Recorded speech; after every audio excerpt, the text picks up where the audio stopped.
this poster for Icass 2021. Dear colleagues, first of all, I would like to introduce myself. I am a PhD student at the Grimy Laboratory, All Sides. I work with the laser team on the texturing of thin oxide films under the supervision of Mr. Semar, Mrs. Toman, and Mr. Tabbat. Firstly, in order to avoid the formation of insulating phases in the fuel cells and to increase their performance, a thin layer of CGO oxide was deposited between the LSTF cathode and the YSZ electrolyte. Secondly, two laser extraction approaches were applied to enhance the specific surface of the electrodes in form of laser-induced periodic surface structures LIPSS by defining the ablation threshold of the oxides involved. For the extraction, a picosecond and the laser operating at the third harmonic lambda equal 355 is used to irradiate the surface of the two materials following the approaches 1 and 2 shown on the right side. As you can see, this optical path, including the UGC energy, an attenuator, a diaphragm, and a focusing lens, were used, as well as two structuring strategies, static mode and scanning mode as shaped, were applied. Then, to deposit the intermediate thin films of CGO, the magnetic sputtering technique was carried out, with two conditions, samples 1 and 2, on which XRD measurements were performed to show the different crystalline orientations.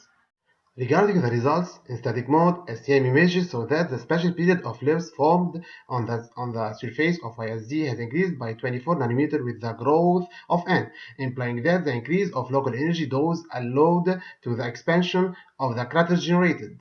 On the other side, by applying Grid method, which permits calculating the ablation threshold fluence, we have been able to draw a reasonable incubation curve for YSZ that began with a value of 100 mJ per centimeter square for one shot and decreases with the augmentation of N until stabilizing at a value of 23.